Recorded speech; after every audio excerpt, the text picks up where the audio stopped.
as we said, this is an update. We started the scheme in 2025 at the start of the year with 4 companies that you will have heard of, hopefully, and had some updates from as well. 3 of them are here tonight. And the last slide, hopefully from ourselves, will hopefully show the great work that's gone on in 2025 across the UK by these companies. So these companies are, in no particular order, the Orienteering Company, the Outdoor Classroom, Enrich Education, Cross-Curricular Orienteering. So truly, and this is quite genuinely, our partners do offer a range of different orienteering resources, and genuinely each company is very different from one another in what they offer and what they kind of deliver within schools and the wider education framework. These deliver orienteering resources, training for staff and pupils, and activities across the UK. As I've just mentioned, this could be staff CPD that these companies provide, mapping of school sites, course creations, and this could be in the general form in terms of mapping on Purple Pen and creating permanent orienteering courses, or this could be in what we would say is the virtual form, where it's done via tablets and kind of in a different way, which you will hear from some of our partners today. And these companies also install the courses, deliver orienteering activities, and provide a really kind of general delivery of the sport at all levels across the key stages. So briefly, a bit of rationale about why the delivery scheme exists. So as we all know, probably on the call, that, you know, as I've mentioned as well, we are a very small national governing body in terms of our staffing and definitely our volunteer capacity. You know, our clubs are kind of stretched as it is in terms of delivering events, delivering activities, delivering coaching activities to its members, and trying to do come and try activities.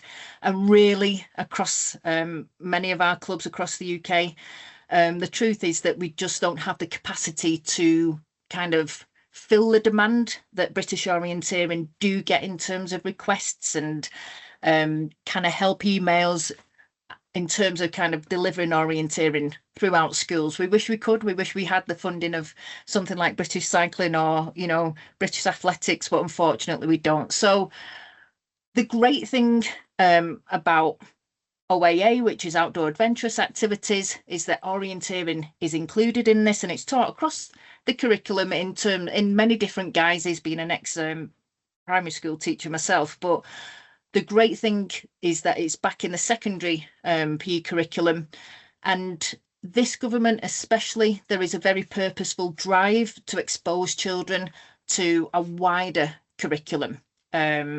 So this was a quote from the Labour government in November 2025, which was in response to a survey that had been done and funded by Sport England about what they call creating the wider learner. So, for example, a resilient learner, a confident learner, for example. So I'll just very quickly read what the government said. We will set out a new core enrichment offer that every school and college should provide for every one of their pupils, which delivers access to civic engagement, arts and culture, nature, outdoor and adventure, sport and physical activities, and developing wider life skills.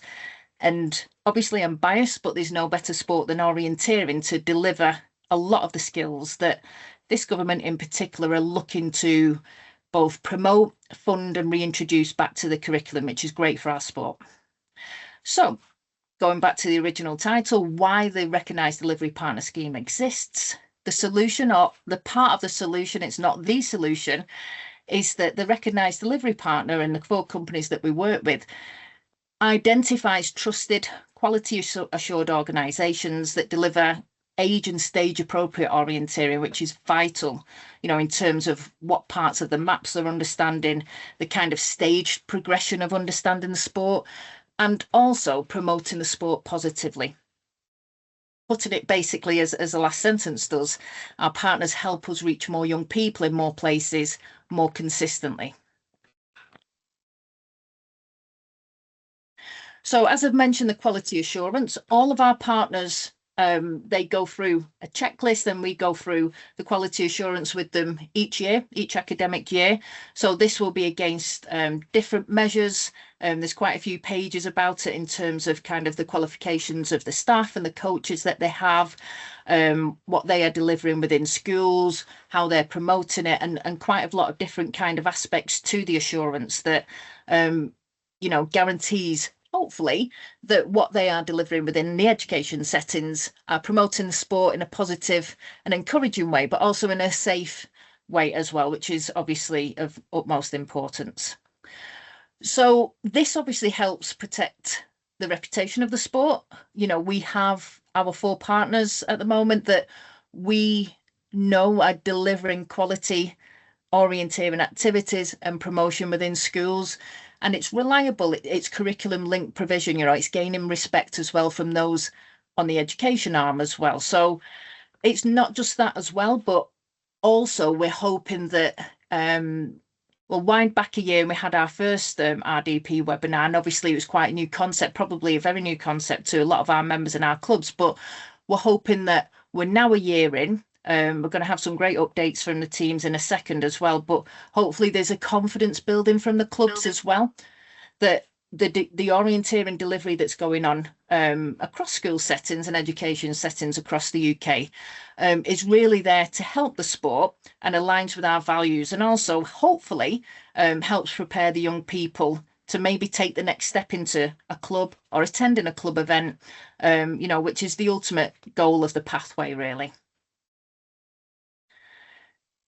So last few slides before I hand over to the expert. So as I've said, we're really hoping that clubs really see the vision of what we're trying to do with our partners and what our partners are trying to do as well, but also maybe see the wider benefits and maybe the hidden benefits that may not become apparent at the moment or may not have been recognised. But from all of the great work and all of the, more importantly, the great connections and the great respect that our companies have with schools and head teachers and,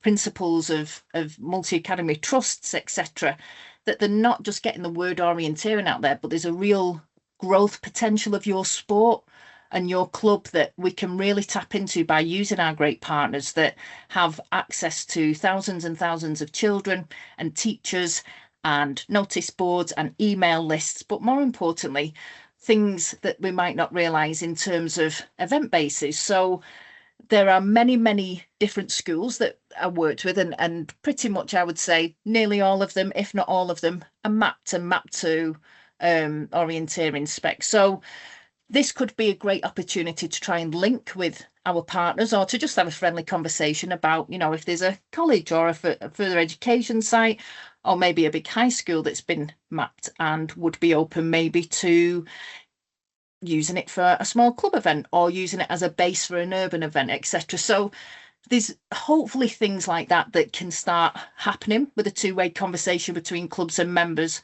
and our partners. But as I've mentioned before, there's school newsletters that go out, thinking back to my old primary school, that go out, every week, and then every month there's school reception areas that need to be decorated, promoting local clubs for the school games, accreditation, etc.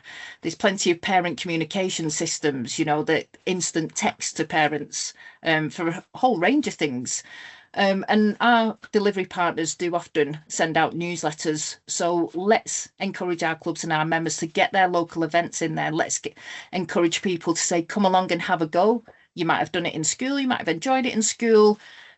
Put your club out there. And the great thing about our partners is that they are working right across the whole of the UK as well. So as it says there, the longer term relationship. So our schools that have been working with our great partners, they've seen this high quality delivery. They've heard the word orienteering. It's not as if it's a cold sell to go in and try and explain the sport to them. As we know, it can be quite a complicated sport. Sometimes I say that myself, being a club member as I am, but you've already got, you might be, as I like to say, pushing on an open door because they know about the sport. They already work and love the partners that we're highlighting tonight. So because our partners have done all these great work, this could be opening the door for your club or your members to go in and have a really welcoming conversation with the schools. So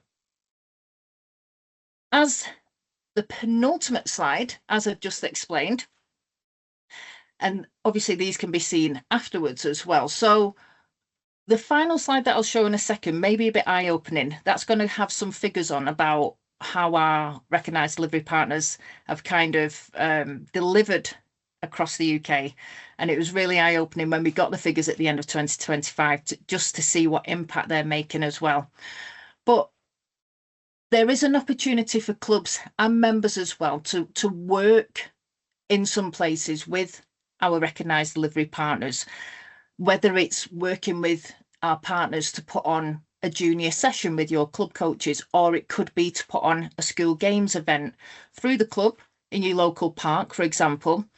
As I've said, there's great chances here to share your club news, offer school engagement days.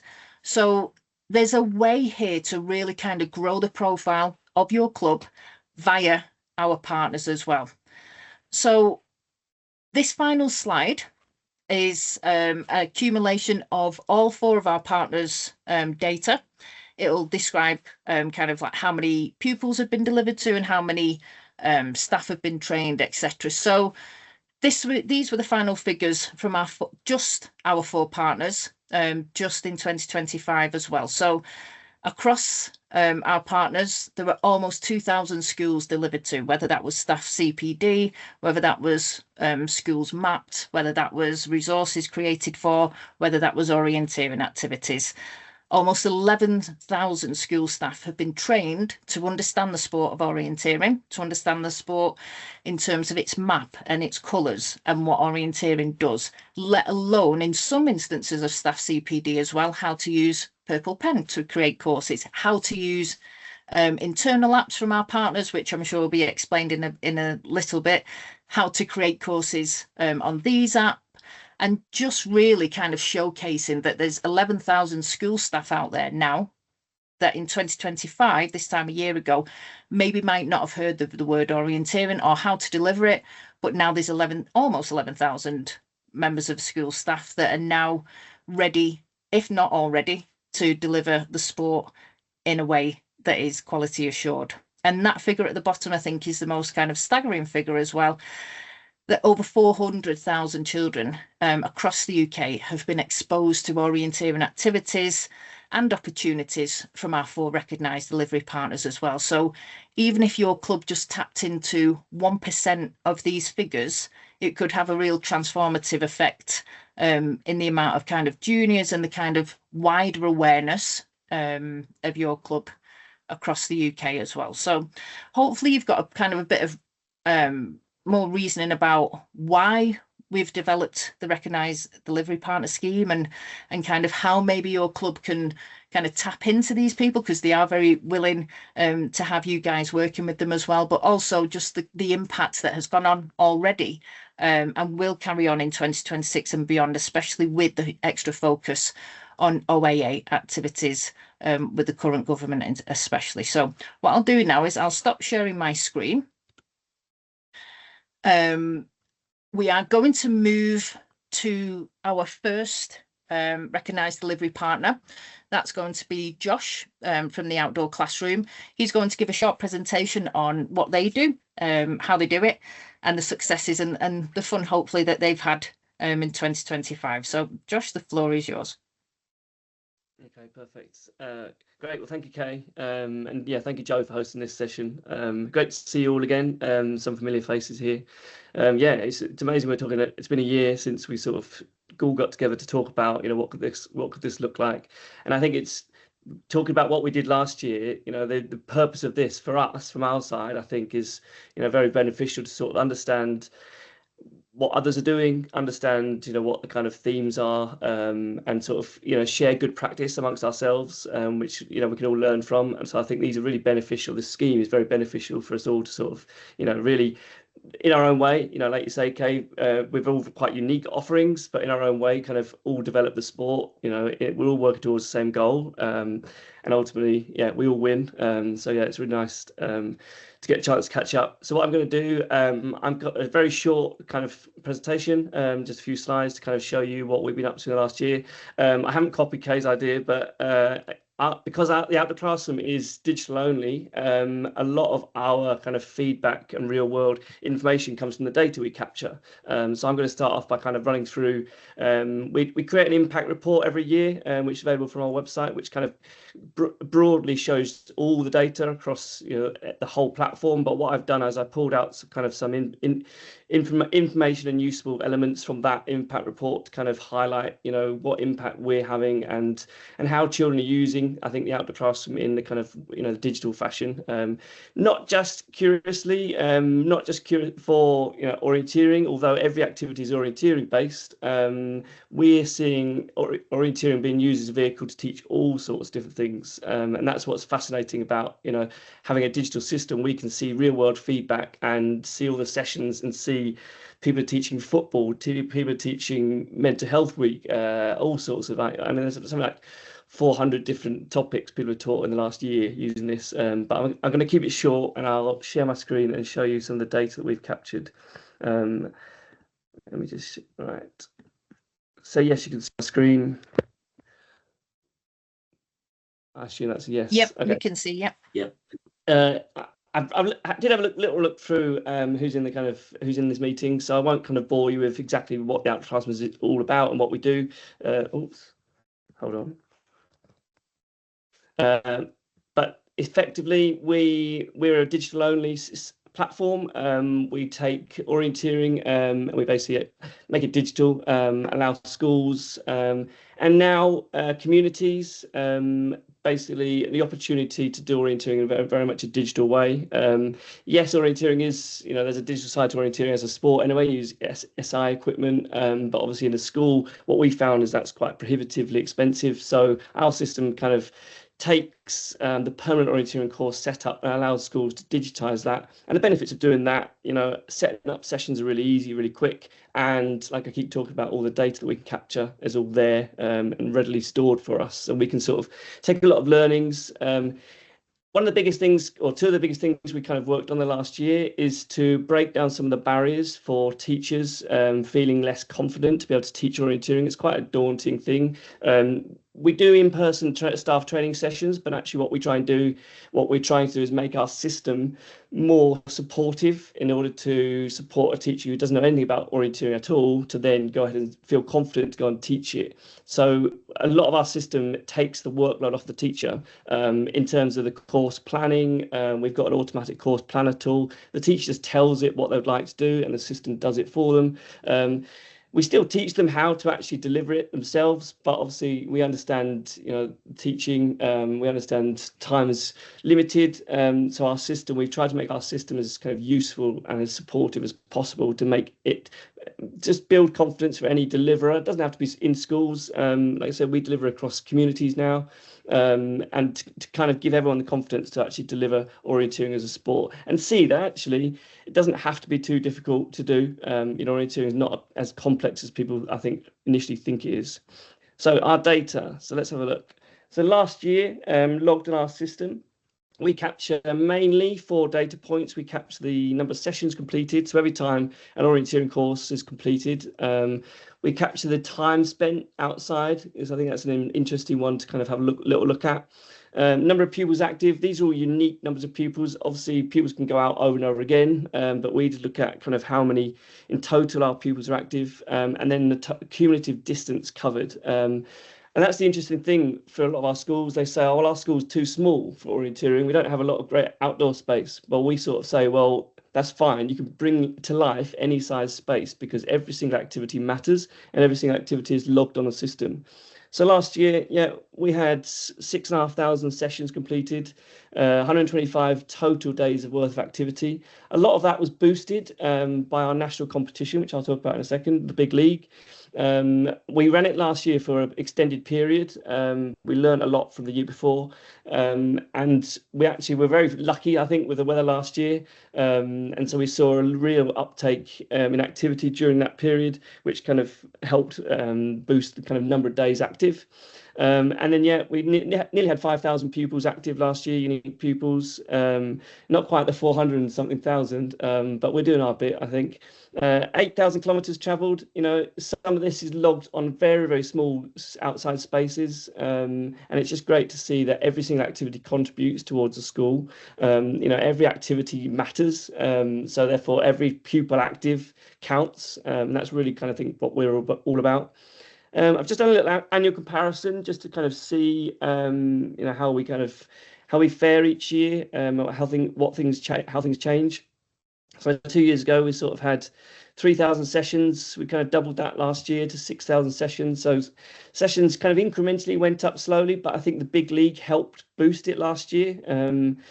Number of days active, curiously, the year before dropped, and then it boosted massively last year. Same in number of pupils, we kind of matched 2022-23 figures. So what we want to do now, or what we use this data for, is to try and interrogate, some learnings, and make our system better, or support staff with, areas like this. But the distance covered was fascinating. We went from 4,000 to 8,000, so we've doubled some of our metrics, and some have kind of roughly stayed the same. So it's really interesting to kind of see our progression, our development over the years. Like I say, the big league was our kind of biggest booster probably, and this is kind of our biggest opportunity each year for our schools. This came about mostly because of COVID. Actually, I wanted to sort of offer something that our schools could still take part in a competition, but during COVID we couldn't do in-person competitions like we used to. So the big league came about as a chance for all our schools to use our system to basically be recognised for the activities that they do throughout the year, and also incentivized to do a bit more. Last year we ran the big league for an extended period because we got some feedback to say that the year fives, I think it was the years they were doing their SATs, they wanted to finish their SATs, and they wanted to kind of do it after that as well as a little reward. So we extended it for 8 weeks last year. And what that helped us do is just have a broader kind of time frame over the school year. And therefore we picked up more data, but we also understood kind of hot spots throughout the big league, when people went out, what influencing factors there were. The weather typically is the biggest influencing factor for us. And last year, the big league, it was beautiful weather the whole time, so we were really lucky. So we saw in the 8 weeks 2,200 pupils active, 2,640 total sessions, and 3,000 kilometers traveled, which is just really nice to kind of see. The competition hotted up neatly to start with. We actually had 2 schools nearly challenging Springwell School. So if you're familiar with Outdoor Classroom, we've run this for the last 3-4 years, and Springwell School have run it every single year. And I'm not going to be down on them because I'm very impressed and very pleased that they do well. But I would love to see another school please take that crown from them. But they do it every single time. They realise someone's coming close, and they just send all their children out every single day and do as much activity as possible, which can only be a good thing because more and more children are active and more children are orienteering. A highlight though from last year, I would point out, is our pupil participation. So we score the big league on percentage of pupils active, not the total number, because obviously that then accounts for all sizes of school roles.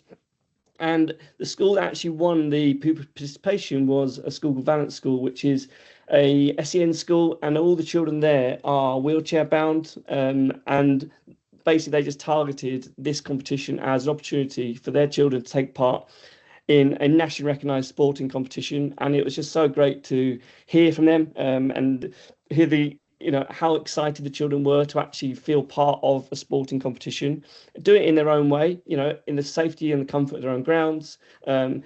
And they actually, they did so well. They got 73% of their whole school active, and so therefore obviously they won that category as well. Thank you to British Orienteering and the British Schools Orienteering Association, who kindly support us with this. It's always nice to sort of reward our schools for different things, and so both of these sponsors give us some really great prizes. And last year we had a video message from Grace Malloy, And I played this, I actually did it for the top 5 schools in total. And we played it in assembly for each one of those schools. And just watching the children's faces in reaction, listening to a GB athlete talk directly to them about their achievements, just it's exactly why I'm in this and exactly why I do this sort of thing. Just seeing how excited they get about orienteering and hearing about it and being part of something bigger than just what's in their school. So the big league, I think, yeah, is a really good booster for us to really engage and offer something quite unique to our schools. The big league, or our system, I should say, is completely free to join for any schools who want to sign up. And we also get lots of home learners taking part as well, which is always nice to see. And they're not suited to the big league, but they take part in their own gardens and so on. So we've tried to break down quite a lot of barriers to make orienteering, I think, more accessible to more people in more ways. The other way we're doing that, so last summer we launched a kind of variation on our system, which is more focused and more tailored to members of the public. And the idea being, if you were a member of the public, you went to your local park or green space, you could then take part in a kind of digital orienteering style trail, not tailored around education. It's much more focused around just generic trails, really. It could be a history trail, could be a science trail, could be geography, could be something kind of topical. But the same principle we've taken from our schools, where all we're trying to do is get people outside and active and engaged in their local green space. So last year we launched our first Explore Outdoors site, which is now live. It went live at the beginning of January this year in a place called Buckler's Forest, which is in Berkshire. And we've had Berkshire, did I say? Yeah, Bracknell Forest. And we've had, we track on the Explore Outdoors 3 metrics. We track the number of times people find out about it. We track the number of times people start a trail, and then we track the number of times people complete a trail. So what they've launched, they've got a wildlife discovery trail, and they've got plans for February half term to do lots more for the children. And even since January, so this is only in the 20 days of this month, we've had 180 check-ins, so 180 times unique times people have found out about this and want to be curious. And that then translated to 73 trail starts, so people wanting, oh, that looks good, I'll try that. And then 46 of those actually managed to complete the trail. So the good thing about this, again, same as our schools, we can take this data and we can learn a lot about the trails on offer, and then we can adapt and evolve the trails to kind of suit different audiences. And so the other part to our work nowadays is developing our communities as well as our schools. So what we're looking at doing more is working with orienteering clubs or anybody that has an existing permanent orienteering course. They might be in a state of disrepair, or you might want to boost numbers, boost participation, or you just simply might want to digitize it. We would love to work with more orienteering clubs to digitize more permanent orienteering courses. And it's as simple as swapping out the plaques you might already have for ours, adding an account for Explore Outdoors, and then we can customize the trails to suit the audience or the demand in that area. So it's very much our school system tailored to the communities to get them active. So if you're here from a club, we'd love to hear from you. Please reach out, because we'd love to kind of build this. We've got quite a few more sites in the pipeline underway at the moment. But we'll kind of come online in the next few weeks, months. But we'd love to kind of take existing permanent course infrastructure and bring it to life through our new Explore Outdoors system. So I think that's everything. Oh yeah, I need to tell you about the big league. The big league, our school system, is back this year. So if you're from a school, it's back on the 20th of April, running until the 19th of June. Sign up for free online, portal.theoutdoorclassroom.co. Any school is eligible to take part, even if you already do orienteering and you want to take part in this. It's completely free. If you've already got a map, we can upload your map for you. And all you need to do is take part, log as many activities in this 8 weeks as possible. We'll give you prizes for each category, and there's live leaderboards so you can see how you're doing each day. And we've now got a new prize this year. We've been kindly donated a whole set of England orienteering kit from British Schools Orienteering Association. So we're going to try and kit out a whole team at a school that wins a certain category. So please spread the word. If you'd like to take part in the big league, it's completely free to join. We'd love to have you taking part. 20th of April. Thank you very much. Perfect. Thanks, Josh. And almost pretty much bang on time there as well, Josh. Like it's almost like you planned it as well. So that's our first update from the outdoor classroom. As you obviously heard from Josh, a purely digital offering. And as we said at the start, and as we keep reiterating, all of our delivery partners genuinely offer something different to education settings. So that's a great digital offer from the outdoor classroom. So we're going to move on now to Enrich. Luke from Enrich is here to share all the great work that's been going on Enrich's side. So, Luke, the floor is yours. Good evening. Thanks a lot. Share my screen now.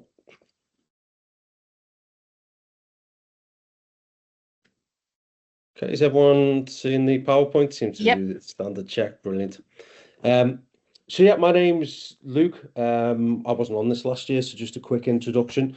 I'm the operations manager at Enrich, which essentially means I kind of take care of the day-to-day and kind of look after our mappers. So we have a team of really experienced mappers who go all around the country. We work all over, done a few international ones as well. And we basically provide orienteering resources for schools, like I say, all over the country. I think one of our mappers is on here tonight, actually, Jason. I'm sure if you know Jason, you'll know which Jason I mean.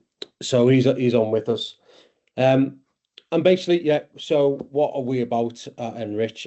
Creative and innovative services for schools. If we look at this, really important for us and kind of why we're here tonight, and it means a lot, is the partners that we work with as an organisation. So obviously, British Orienteering, we're really proud of that. I'm made up to be here.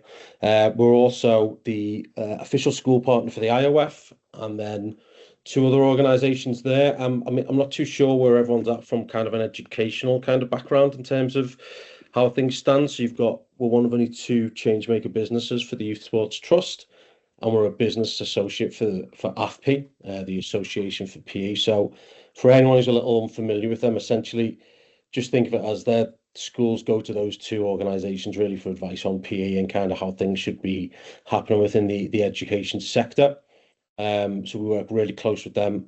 And then we provide, as well as resources, we provide training for schools, which is First for Sports endorsed. And the resources we're going to kind of just go through here in this initial bit is they are the Education Resource Awards winner for the best primary resource. So again, because of these partnerships, again, reiterating why this is important tonight, that allows us to make these resources and make them the best that they possibly can be. So in terms of what we offer to what is predominantly a school audience, but we do work with other groups as well. Luke, are you able to make it full screen so we can just see it better? Sorry, I thought it was. I think it may just be on presenter view. Perfect. Yeah, thanks, Luke. You getting it now? Brilliant. Yep. Okay. Apologies for that. Yes, so yeah, we provide bespoke mapping services for schools, like I say, all over the country. So just a couple of examples of some of the maps that we provide here. We provide a range of maps for each school, be them competition maps, or you can see there some of the ones with slightly different colouring on, which is our early years. So we do provide resources right from EYFS and reception right the way through to GCSE activities. So we work right across the spectrum. Provide resources, and Kay, you spoke before about that age-staged kind of learning in terms of orienteering. Obviously, that fits in brilliant with that, and that's kind of very much our approach. So that might be different maps. It might be kind of different activities for the different age groups. We do provide those. They are bespoke. So in terms of the mapping service, it's kind of we start from scratch and we build these completely for the school, or different locations and organisations. We'll touch on that in a bit. It's not always schools. But what a lot of the work we've done in the last year, or something we've really focused on and looked to support the sector, is for SEND schools, so special educational needs. With those schools and those kind of organizations, that element of being bespoke and being able to work with them is really important. I would say it's something, as well as having specialist SEND schools, it is something that's on the rise just within mainstream schools. Some schools we'll work with, they'll say 20% of their students are being classed as having special educational needs. So anyone who's kind of working with schools or young people, it's probably something that needs to be on the radar and be aware of. And when we talk about trying to be engaging for everyone, I know Josh mentioned it just before, it's about that accessibility for everyone, and we're kind of really committed to that. It means a lot to us. So again, we can make these maps bespoke even to further detail. So it might be something as simple as, if there's a lot of students with visual impairments, we change some of the colouring that goes on. Now, might that go against kind of traditional, what was set as the symbol sets and things like that? Yes, it does. But does it actually allow those students or those individuals to engage with actually understanding what using a map, doing some orienteering, being physically active, and all those other benefits? We see that as the kind of the more important side of things. So we can be really bespoke with those. And obviously things like thinking about, if you're on a site, accessibility. Are there a lot of students who have wheelchairs? Does this route work for them? So we work really closely to kind of develop those resources. So once we're kind of on site, we have a range of different courses that we can set up. So we've got our blue and white course there. So that's what I mentioned about working with EYFS and receptions. That's our early years resources. We've got our 2 permanent courses, which are the orange and white markers. There's a primary and secondary version with variations. And then we have our interactive markers as well with the QR codes on, which allow us to create some bespoke seasonal activities. So if you scan that at the minute, there'd be a wellbeing trail behind that. We've got Children's Mental Health Week coming up early in February. So that's kind of our focus at the minute. So we kind of make those resources. These are permanently fixed on site, and we've got these out in lots of locations. To be honest, we've got them in local parks, we've got them all around the country, and they're really durable products that kind of stands the test of the time. They link in then with our online hub. So this is really the kind of what the schools get a lot of value out of. So we start with schools. Most schools come to us for OAA, as was mentioned at the start, outdoor adventurous activities, of which orienteering is a really big part. So we've got a scheme of work for schools. So that just means teachers can do our training, and then there's a 6-week program from year 1 right the way through to year 9 we go through to, so key stage 3 with our scheme of work. And we just basically provide those resources for the school so it's as easy as possible and make it as accessible. Within that is a whole variation of kind of orienteering activities to begin with, but then you can see there a list of different subjects that we provide resources for. So once we've developed those skills for schools in orienteering, we think about how can we use those principles? How can we get kids as active as possible in their lessons? How can we get them outside as much as possible? And so we then provide orienteering activities that link with maths, English, science, geography, and so on. You can see the ones there. And we also then provide like those seasonal activities that I mentioned a little earlier.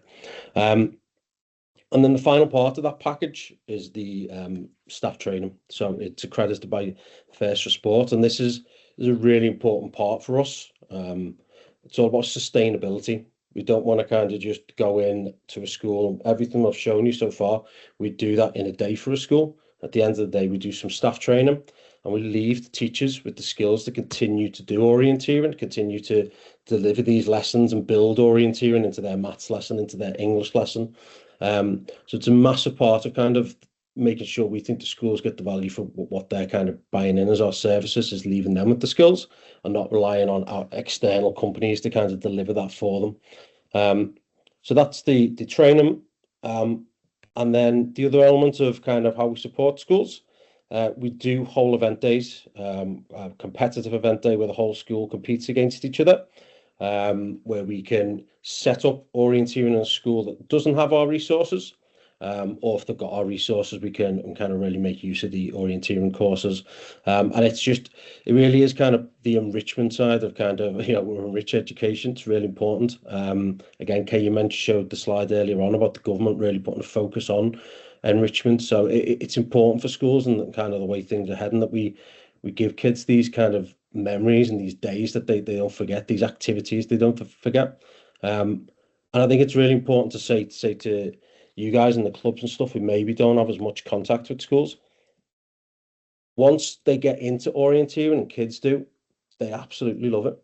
And it's not a traditional sport for them, but it's a real leveler. So kids who maybe don't go for netball or football in school, they absolutely see orienteering, and because no one's done it before, and kind of everyone's on the same page, they kind of engage in a way with physical activity that they don't always do. Okay, it's a brilliant sport for them, and it's something we always try and really make a point of when we go into schools and do the training. And that's where it comes in. We talk about the kind of local clubs. So, when we're doing training, we will jump on British Orienteering website, see what's in the area, see what clubs are close by, and try and leave that information with schools. But that can be a two-way piece of information as well, as has been mentioned. If there are competitions, it's kind of stuff we can certainly signpost and feed out to schools as we're trying to encourage the sport.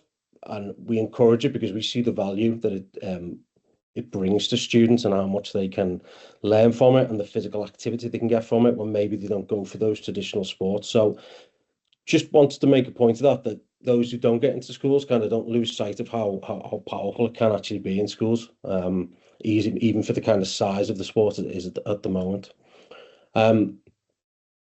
A little bit on kind of some of the numbers we saw before, but just dive in a little bit deeper and kind of some of the story behind this. So this is kind of our numbers for the last year broken down. So number of schools at primary levels, 675 that we're working with on a continuous basis. So that's not just kind of ones we've gone into on one occasion. So they're new schools that have come with us. 110 at secondary level. You see over 180,000 students there participating and using those orienteering resources. That in itself, and the numbers we saw earlier, it shows you that it is a really effective sport, a really popular sport that schools want to do and want to use.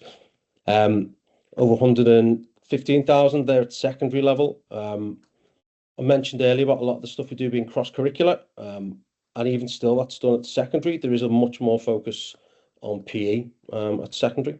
And that's where you might get more kind of youngsters and teenagers wanting to get into the sport. So again, anything we can signpost would certainly be something we'd want to do. And then this one look at those staff trained with this quality, this certified training that we deliver. And again, leaving them with this impression and the skills to deliver orienteering. And maybe giving them an idea to search out kind of some of the clubs that are in the area and get involved.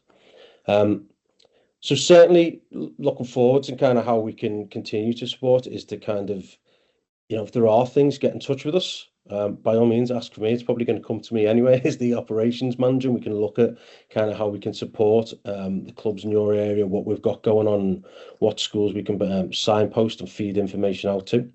But we do work beyond schools as well. We do a lot of stuff with larger communities. Like I said, we've done stuff with community groups and mapped out whole parks. So we do larger projects.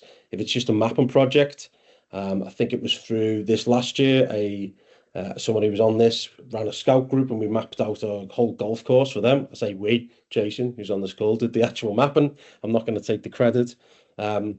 And again, we do much larger scale kind of projects, and we can work on a really large scale if that's something that you want support with. And I know a lot of you guys kind of like doing the mapping yourselves, and kind of that's cool if that's what you're into. But if you want any support, or there's people who need help with just that element of it, again, that's something you can reach out to us, and we can certainly have a conversation and see where we can support with any of that. That's kind of what I've got there. If that's okay. Yeah, that's great. Thanks, Luke. And again, hopefully people can see another genuinely different offer for everybody else, and the same message coming through quite clearly that, these guys are out there and they're very open to clubs and members contacting them. If you've got a competition coming up or a local event coming up or come and try it event, feel free to you know, reach out to these guys with the next few months of activities that you've got, because as we said, these guys work right across the UK, so they will probably be working in and around some of the areas that our clubs are at some given point of time throughout the year as well. So please do feel free to utilise these guys as much as we can.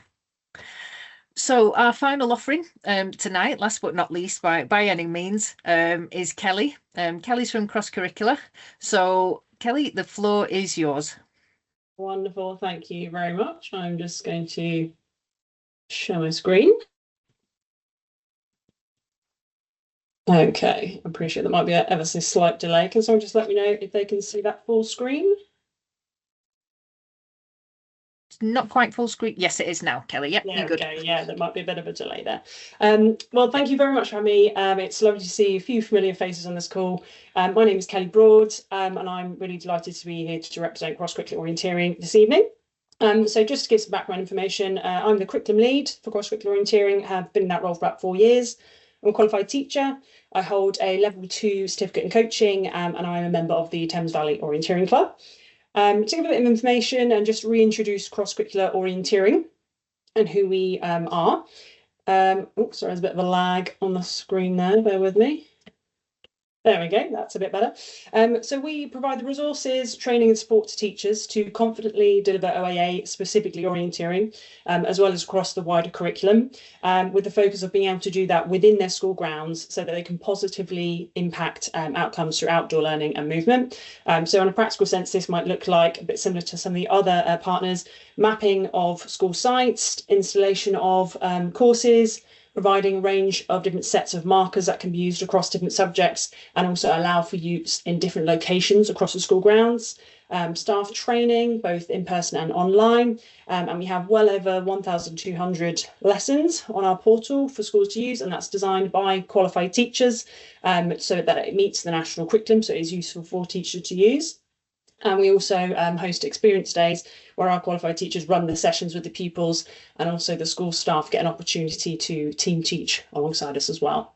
So that's a quick introduction. So just to talk about the impact and how things looked a little bit last year. So I've just got a map here with a few pins on there showing you some of our new schools, some of the locations where we did staff training and experience days. I know Kay's been referencing about how, you know, we've got a lovely nationwide reach as the partners. You know, this is great for so many clubs across the whole country. So this hopefully demonstrates the fact that that as well. So just to break that back down a little bit, we've got some green pins here which show you all the locations of the new schools that we've mapped. So hopefully this is the beginning of some lovely long-term partnerships with these schools, and adding on to the existing schools that we have already set up in previous years. Then we've got some purple pins just here, which are showing you where we delivered some of our in-person staff training. I think Josh referred to his resources as being a bit like a vehicle, and we sort of use that analogy as well, in that we provide the infrastructure. It's a bit like a vehicle, like a car, but of course all cars still need a driver. So the teachers are the people who are the drivers. We're delivering that training where it matters most so that they can have the biggest impact. And to give a really rough estimation, we had about 4,800 new school staff that received training and resources in the last year. And we've got some yellow pins here, and this just demonstrates where we have delivered experience days. Now, some of the locations, or quite a few of the locations here, show schools that booked multiple different days, but they're just showing the areas that we reached across the country. And that was a roughly 40,000 pupils that received orienteering experience day delivered by our team. So as Kay was looking at the total figures at the beginning, it's quite an astounding number of pupils that we can reach. So it's wonderful to look at it and reflect on it at the end of the year. So as well as our new schools and the training experience days, etc., in the last year, we've also expanded our library of lessons on our lesson portal, sorry.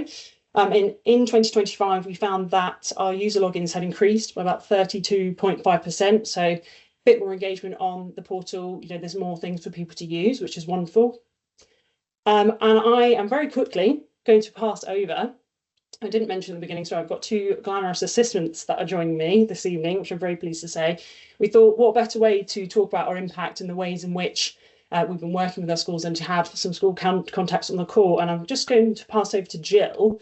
Now, Jill, I think I might have seen Andrew on the call. Andrew, I met at a conference. Andrew. Yeah, so Andrew and DFOC, they set up your school with a map first of all, didn't they? And then you got in contact with us to make use of the resources. So Jill, I'll pass over to you if that's okay. Okay. As Kelly has said already, I teach at Sutton at Home Primary. I'm the Year 6 teacher and the PE lead. Many years ago, we started with Dartford helping us out, and because I knew it was one of those things that we had to fulfill in the PE curriculum. And to be honest, I wouldn't have known what it was about. Coming from South Africa, we just didn't have this kind of activity. So I had to look elsewhere. Unfortunately, Andrew and Dartford stepped in and helped us out there. I think every year we try to incorporate the OAA into PE, but unfortunately, if you don't really know what you're doing and teachers don't know what they're doing, it ends up with maybe one year group doing it and nobody else getting involved because they don't know what to do. So we did try in our own little way to make it happen. And then Dartford came along and mapped our school for us. And then from there, it's gone on to cross-curricular. And I think what, for me, as a PE lead, is that I know that OAA is being done now and is being done well because we've had the training and the kids understand it. And every year group does it now, whereas it would have maybe been year 5, 6. So they all have an orienteering session throughout the year. And I think it is, as somebody else was saying, I can't remember the man's name, the one who spoke before us, but it's this thing of not just football, not just netball. It's opening it up to so many other children because it's active, but not everybody wants to be kicking a football or throwing a netball. So I think it just opens up for everybody to be active. And also we're fortunate in that Dartford run competitions locally, and we take part in those, and you can then get the children who wouldn't normally represent your school, which they all want to do, and give them the opportunity to do that because they know they're not going to play football because they're not footballers or they're not netballers or so, but to represent their school and then to stand up in collective worship, and that is something that they will never forget. And I know there's one little boy who went to the orienteering this year, and now he's going to the Sunday park runs. And so that's a life lesson for him and keeping himself active. I think for me as well as the PE lead and for the staff, it's the confidence to be able to deliver it now. And with the training we've had, it's just, yeah, it was brilliant. So we know what we've got to do and we can do it properly. And the kids understand it now, whereas before it was very much run around the field, go look there, come back, and so I think it's become far more professional. The resources and that you were speaking about, they are brilliant. The other day we wanted to be out orienteering when we had an open day, and the year 6s were doing, I can't remember the exact one, but I looked on the portal and there was specifically whatever topic we were doing, so we could be doing the orienteering and they were doing the maths, reinforcing that. So that's also outstanding. For me, the highlights have been, number one, seeing those children who aren't active, being active. And last year we had the timing experience day, which was, the kids absolutely loved it. And we had one little boy in reception who was a runner, as in, would run out the classroom and disappear and just wouldn't engage in anything because probably on the spectrum, and they were worried about how he would cope, and he absolutely loved it. And for a child like that, for a PE lesson, probably wouldn't be involved because he can't focus, but to suddenly see him absolutely loving it. And for me, the other benefit of orienteering is having your year 6 as leaders or your year 5 as leaders, so they can buddy up with the younger ones. You can see in some of the photographs, I think bottom right, that's one of our year 6 boys with the little ones helping them. So you're developing leadership there as well. So yeah, it's just been an absolute positive, and we appreciate Dartford for setting us on the road and getting us going. So thank you, Andrew. And then for cross-curricular for keeping us involved. So thank you very much. Thank you very much, Joe. Yeah, it's really lovely to hear. I could have explained some of those things. It's nice to hear directly from you about that connection originally with your club and then how we've come in as well. So it's great to that partnership and see how it's getting your pupils involved and getting some lifelong participation there. So that is wonderful. Thank you so much, Jill. Pleasure. I'm not through with my glamorous assistants just yet. I do have the lovely Duncan from St Mary's. Before we hear from Duncan, I just do have just a few very, very short clips from some of the lovely Year 6 pupils. Unfortunately, the audio is not the best because it was recorded during a lunch break, so there's lots of children playing in the background and it was a bit windy, but I've just got the words written here, so perhaps you could read along and just see what some of the things that the pupils are saying about their participation in the orienteering at school. Oh, apologies, one moment. Orienteering has made me feel like a lot more independent with like doing things on the way, but then it also is nice to. So a bit of discussion there about being independent, working with a partner. The next one we got here. I like doing it in most subjects. I like doing it in SPAG the most though, because I find it more interesting. So for anyone who's not familiar with the school speak, SPAG is spelling, punctuation and grammar. And I know that at St Mary's they have a weekly timetable slot where they do that. So that's why I think why it's mentioned a couple of times here.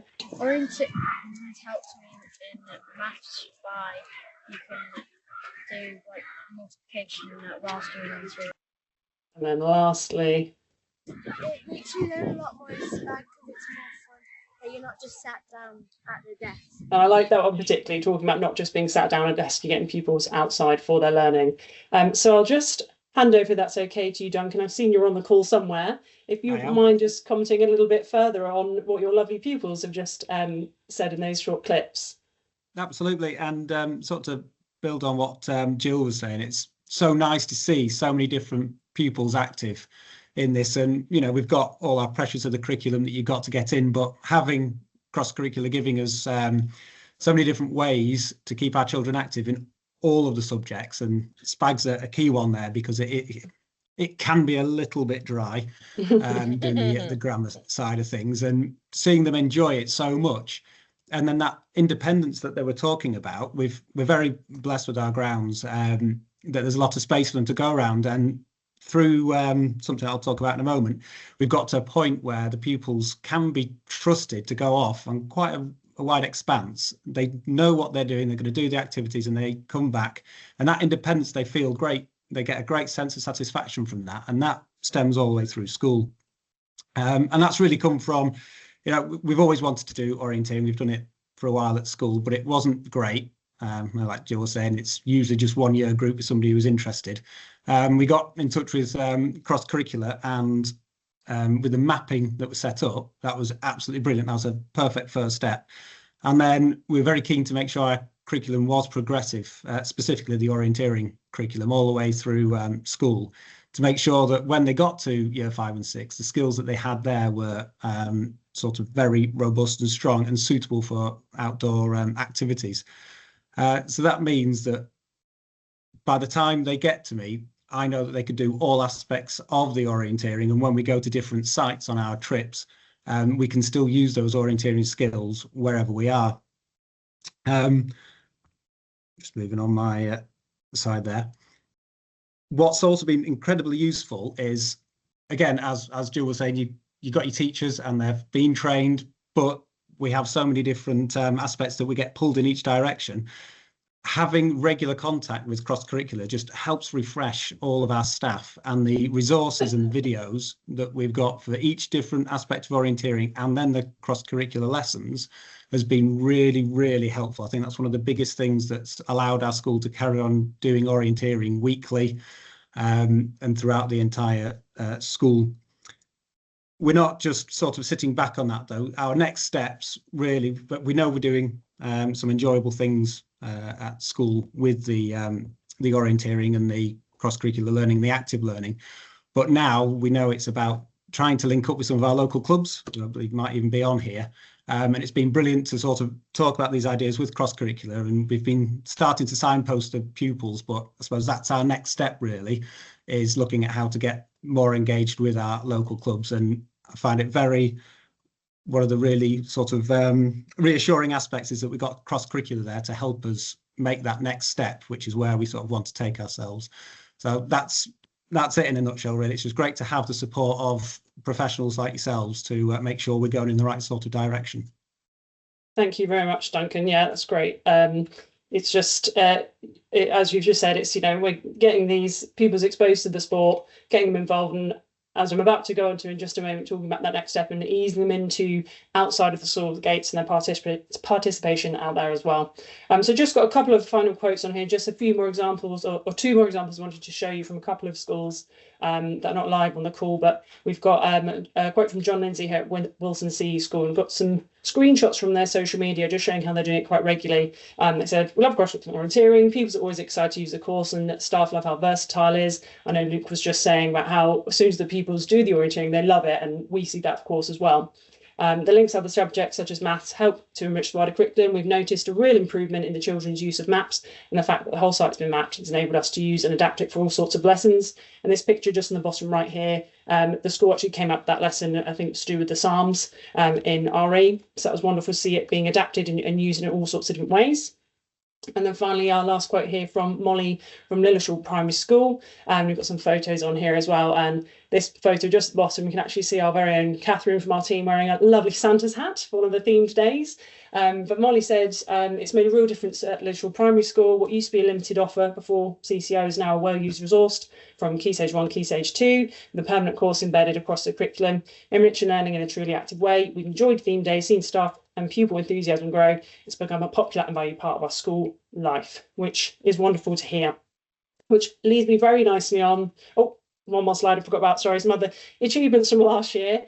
I shouldn't forget about this one because we're very, very pleased about this particular top one. Last year we received the resource accreditation by FPE. That was judged by an independent panel, so obviously very, very proud of that.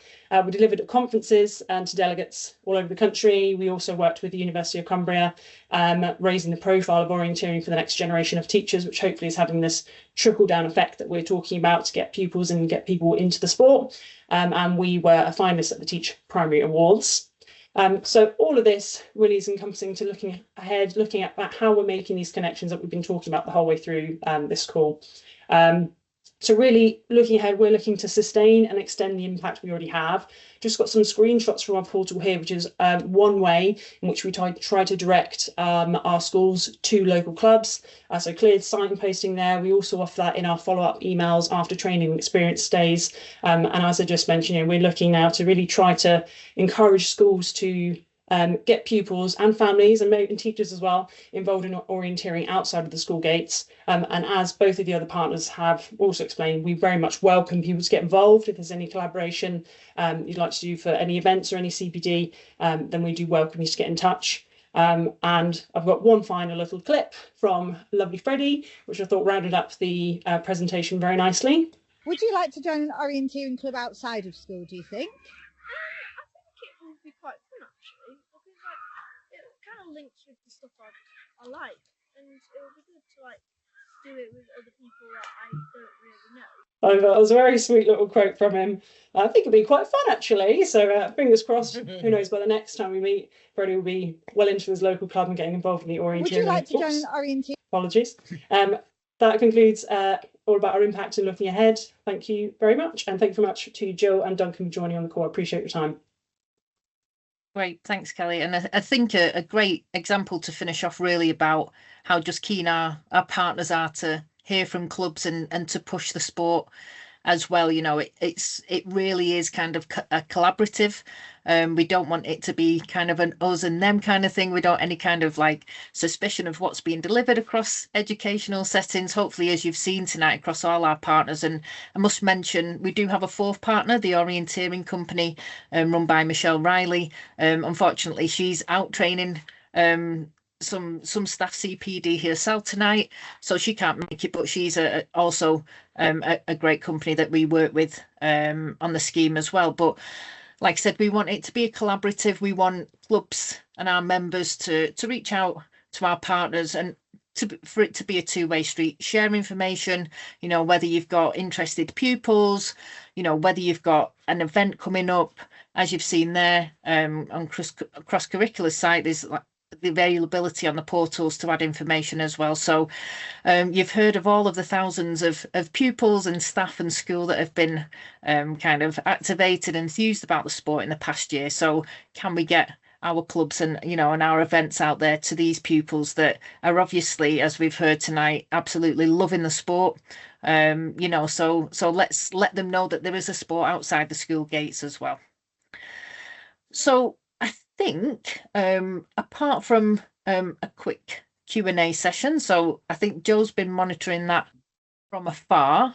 We'll just round off if there's any kind of questions. Joe, do you want to lead your Q&A call as you so expertly do? I can try my very best, but it's mostly just a call out for if we do have any questions at the start. I think the one question that we had along the way was when Jill referred to the runners, and somebody was asking, "Do you mean absconders?"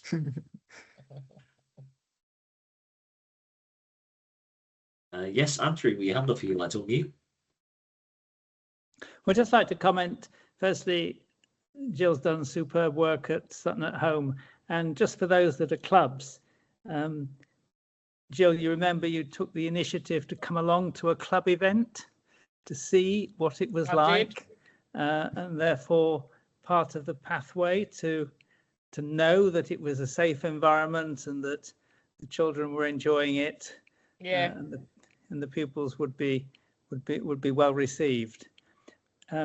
My question is really a question probably for Kay, but it applies to everybody, I think. In Kent, we issue a newsletter to schools. Listening to all the good work that's being done, and we're all working at this from the same objective of trying to increase interest in orienteering and increase participation. I wondered, Kay, if each of the entities could just produce a few lines so that we could develop an information sheet suitable for including in, say, a club newsletter or a circular, so that the clubs can help to publicise what is out there, give the contact details, and hopefully help to get the messages out in a non-biased way, just focusing on all 4 of the delivery partners.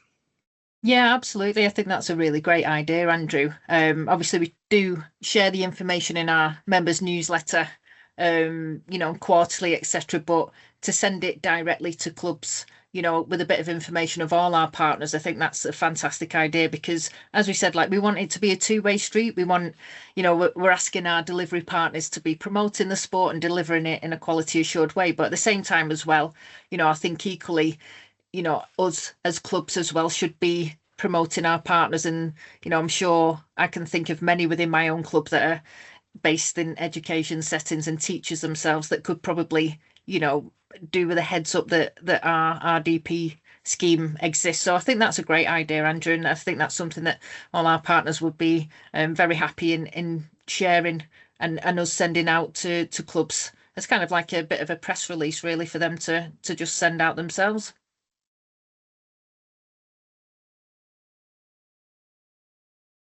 Brilliant. Thank you very much, Andrew, for the question, and thank you, Kay, for the good answer as well. Jen is next with the hand up. If you'd like to unmute, Jen. Hi, thanks for those presentations. That's absolutely fantastic work that you're doing. So great to see, especially that you're using the word orienteering in these schools, because I was worried initially, we would try and avoid the word orienteering as something that might put people off, but clearly you're enthusing people with orienteering, so that's fantastic. I've got several questions actually. So firstly, is it coming to Scotland? I saw one of the schools in Scotland. Is the funding and the driver from the curriculum here yet? And how can we make that happen? I suppose my other question is, we know that to get the children are just obviously so enthused about it when it's taught in a quality way like it is by yourselves and the teachers you're teaching. But we know that the key is parents, and it was really interesting to hear that that you were doing a demonstration during an open day at one point, and clearly that, for me, that's the parents have to see it to believe it. not good enough for the children just to come home and say it was great. That doesn't motivate them to come. They need something either at their school, or they need to be teased in themselves. So I'm really interested to hear the delivery company's views on how to do that. And yeah, you mentioned several times SEN, and I'm very aware that Orienteering appeals to, and you mentioned Jill, the boy on potentially on the spectrum. We know a lot of Orienteering, and that does appeal. And we in Forth Valley, we're working with the National Centre here on so for the neurodiversity. Sorry, got the right word. The National Centre for Neurodiversity. But yeah, I'm just wondering if that's, there's something we've seen that, you need such specialist products for that. And I guess, the companies are using that. So that is, we've particularly targeted that in Forth Valley because we thought it was quite a rich vein of parents and families who would be interested in taking up Orienteering. And we're hoping to see that come through. So I guess, several points there that I'm interested in. And my final question, I'm just wondering how much it costs the school and how the funding works. Maybe you covered that at the previous session, but I'm interested in that as well. So sorry, 4 questions in one for you. Thank you.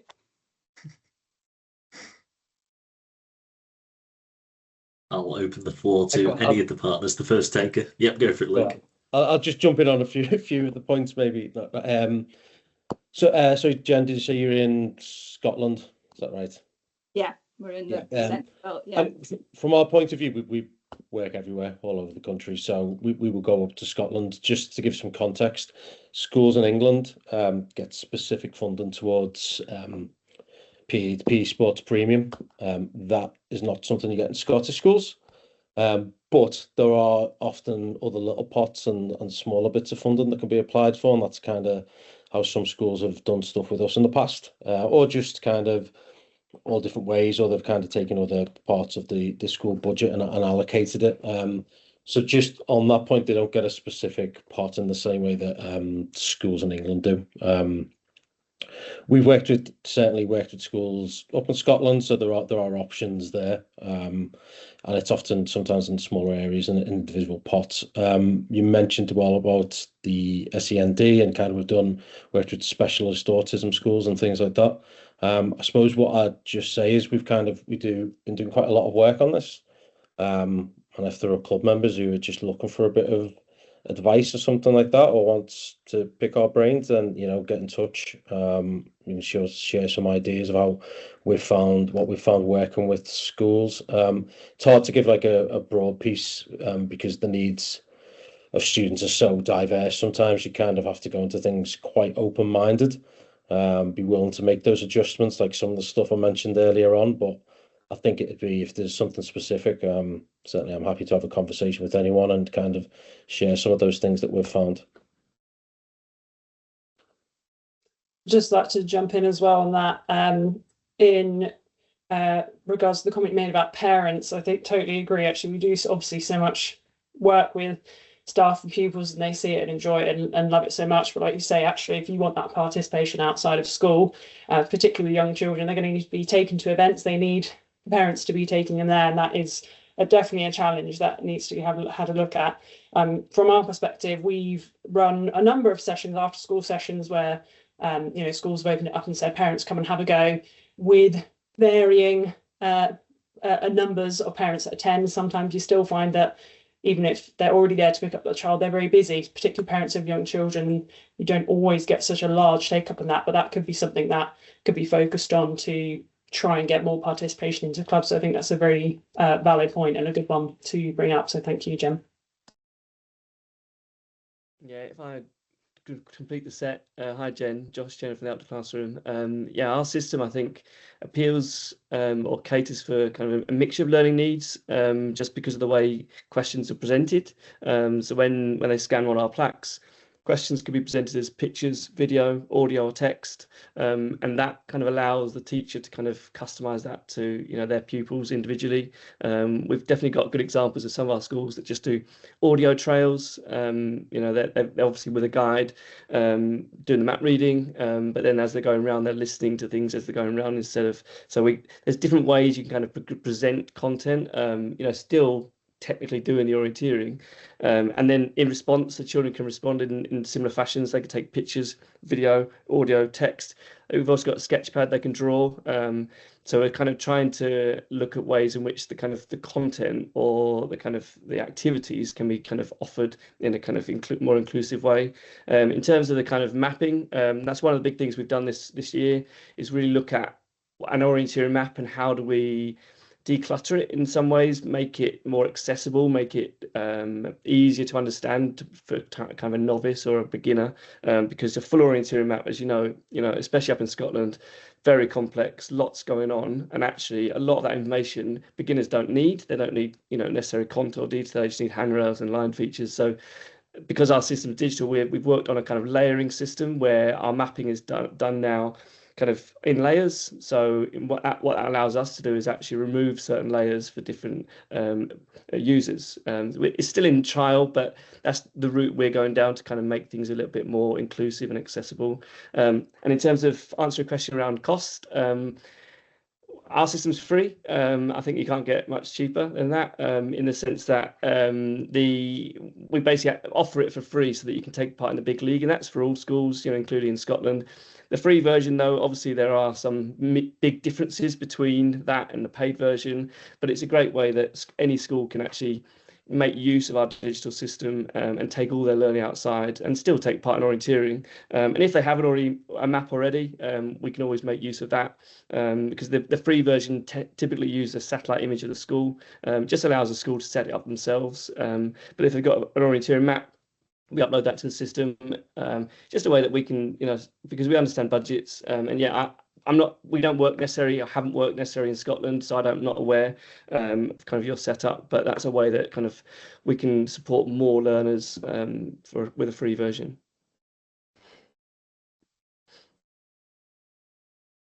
Thank you. I'm interested in the teachers' views on how to get the parents involved as well. We've had experience basically, using a league to try and get, like this SYO do, to try and get parents, to set it up as a school team, and then to get parents to bring them along to an actual event as a school team, because that gives them confidence to come with friends and other parents that they know. Yeah, we've managed to have sort of a few in the past, some events in the local area in the South Lakes, where parents take them along. But one of the things we're trying this year is that during our summer fair, we've going to have a small timed event around our grounds, with the fact that hopefully the children will be very keen to take their parents and show them the orienteering skills they've learned, and get around there. And that's actually a fundraiser as well. That's the money we make. It's only going to be very cheap, so 50 pence an entry, whatever. But the money that we make from that will go to support us being able to carry on doing the orienteering. So that's one way my school's done that cost. And it's also a way that we're trying to get the parents involved in it as well. We've also had some parents take their children to local activities as a result of having done it at school. So it's not something I've organised yet. But as a knock-on of what we've done, they've gone to various events.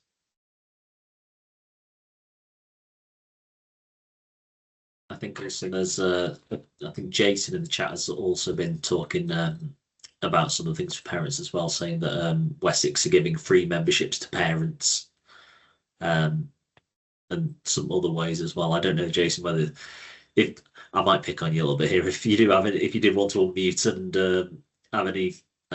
add any more thoughts on that sort of front. No is also a completely fine answer. No, that's okay, Joe. I mean, I just wanted to put it.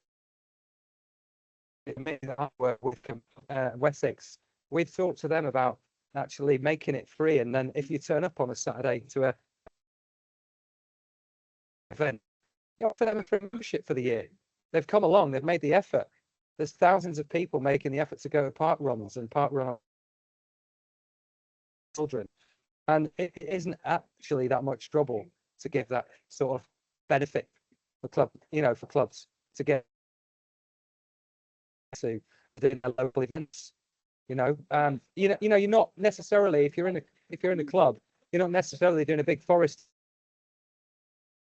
week. You have to do your local events, and so it's an important aspect as well, just to offer that open that open and not be, you know, an exclusionary type thing. I think the idea of clubs, it just needs to move on. We need to move on. Brilliant. Thank you very much, Jason. A couple small issues with the connection coming through, but I think I managed to catch all of it, so you're all good there. Thank you very much for that one. I can see another hand up from Rory.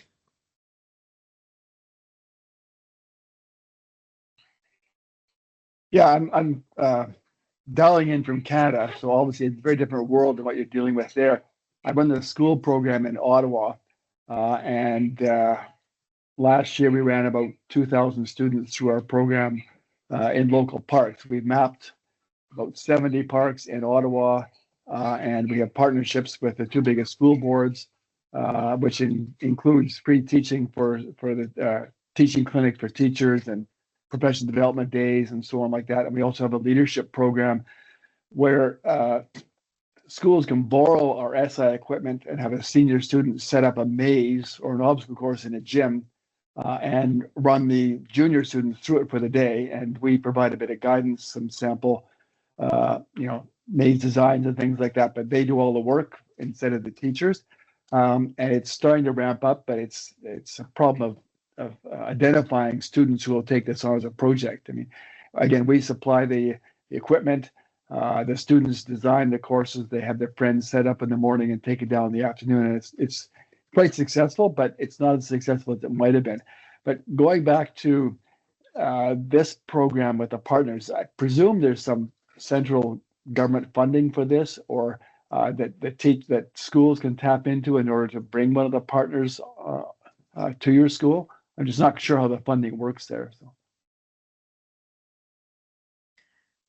So yeah, as Luke mentioned before, primary schools, I'm not quite sure how that translates to Canada. So primary school in the UK is from 4 to 11 years. So primary schools across the UK have access to primary pre-funding, and that is funding which is dependent. Everyone gets a base amount of funding. When I was at my primary school 4 years ago, I think it was about £11,000 base, and then you got funded on top of that per pupil that you had as well.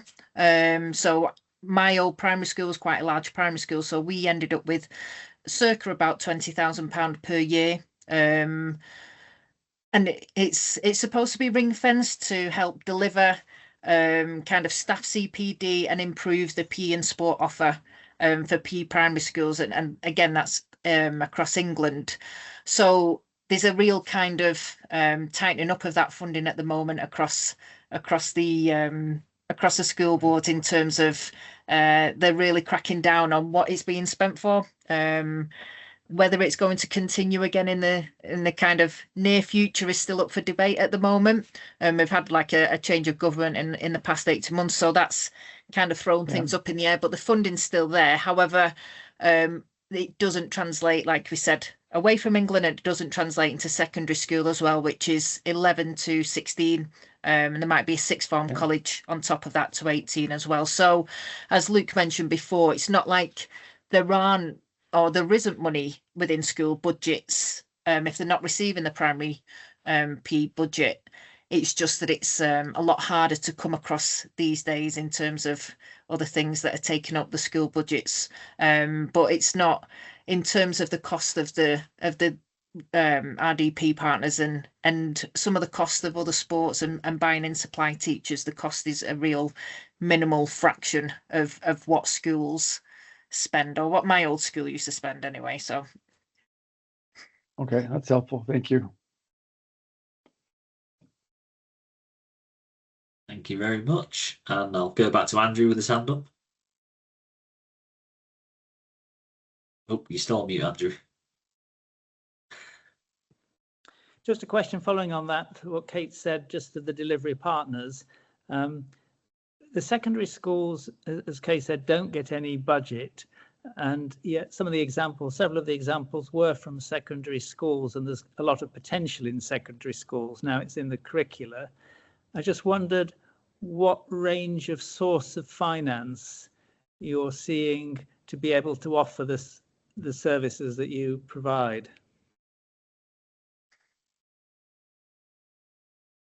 Go for it, Luke. Yeah, so secondaries basically coming in for it's the PE department budgets 90% of the time. So it's much more departmentalized in the secondary schools. So each PE department will have X amount to spend on everything from footballs to new infrastructure. So really it's kind of working with the PE leads in the secondary schools and really trying to push OAA, which ultimately ends up being orienteering, becomes the bulk of what most OAA activity is in the school. Certainly, if they get one of our courses set up, and likewise with the other delivery partners. Well, again, there's other bits of funding available, and there's kind of bits of pots that it might come from. And I've worked with some teachers where because of the cross-curricular side of things that I think most of us are involved in, they can go to the English department and try and get some stuff off them. But there's a lot of kind of cajoling and convincing other departments. But our experience is it falls on the PE departments where they just have their individual budgets to kind of prioritize OAA or orienteering in that particular year that they think that's what they want to spend it on. That's my experience.